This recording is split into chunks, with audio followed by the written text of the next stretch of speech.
Customer এই মোবাইলটি দিয়ে গেছে মোবাইল ঠিক করার জন্য।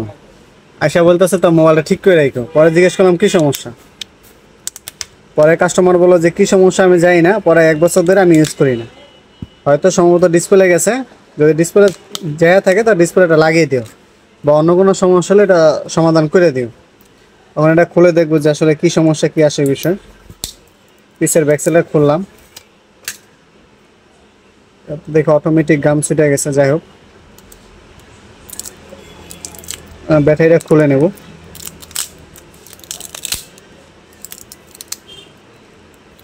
ব্যাটারিটা খুলে নিলাম। ডিসপ্লে হয়তো কাস্টমার লাগাইছিল, যেহেতু অটোমেটিক খুলে গেছে আর কি।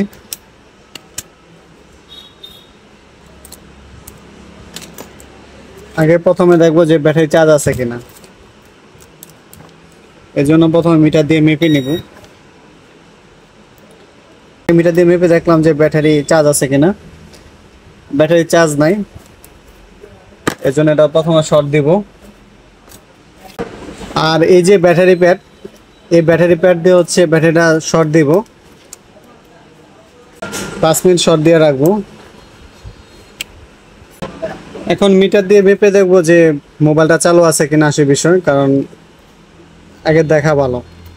এখন মিটার দিয়ে মেপে দেখবো যে মোবাইলটা চালু আছে কিনা, কারণ অনেক সময় মোবাইল চালু না থাকলে তার ডিসপ্লে লাগে বা অন্য কাজ করে লাভ নেই।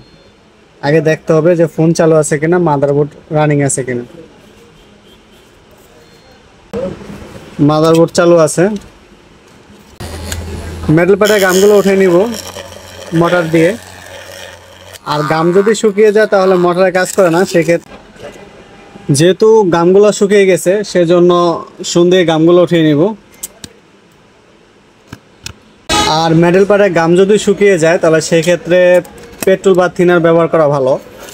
পেট্রোল বা থিনার ব্যবহার করলে তাড়াতাড়ি গামটা রিমুভ করা যায়, সেজন্য পেট্রোল ব্যবহার করলাম। নতুন একটা ব্যাটারি দিয়ে চেক করে দেখি যে কাস্টমার ডিসপ্লেটা কি ভালো আছে কিনা। যদি কাস্টমার ডিসপ্লে ভালো থাকে তাহলে সেক্ষেত্রে কাস্টমারের খরচটা বেঁচে যাবে। আর যদি বাই চান্স ডিসপ্লেটা চলে যায় তাহলে সেক্ষেত্রে তো ডিসপ্লে লাগানো লাগবে। ব্যাটারিটা লাগিয়ে দিলাম, এখন সেটটা অন করে দেখব। সেট চালু হয়েছে কিন্তু ডিসপ্লে আলো আসে না, তার মানে ডিসপ্লে চলে গেছে। এখন নতুন একটা ডিসপ্লে লাগিয়ে চেক করব, যেহেতু কাস্টমার আগে ডিসপ্লে আসে না। আর এই ডিসপ্লেটা হচ্ছে কাউনের ডিসপ্লে। অন্যান্য কোম্পানি থেকে কাউনের ডিসপ্লেটা খুবই ভালো। কাস্টমার যেটা বলছিল এটি ঠিক, যে কাস্টমার ডিসপ্লে চলে গেছে। ডিসপ্লেটা চেক দিছি, সম্পূর্ণ ঠিক আছে। এখন কাস্টমারকে ডিসপ্লেটা লাগিয়ে দেব। এখন সুন্দর করে চারো সাইডে আঠা দিয়ে দিব।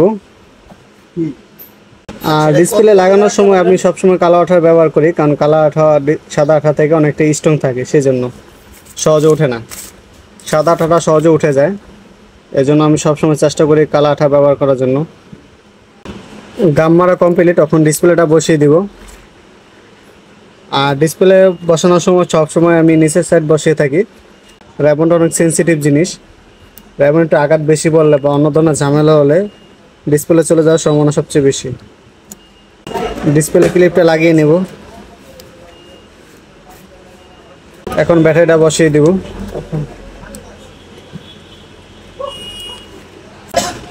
এই জায়গায় একটা স্টিল থাকে, কিন্তু কাস্টমার এই স্টিলটা নাই। তখন হাত থেকে পড়লে এই কানেক্টারটা ছুটে যাবে, এই জন্য স্টিলটা থাকা সবচেয়ে বেটার। কিন্তু স্টিল তো কাস্টমার নাই, সেজন্য কস্টিপ দিয়ে দিব।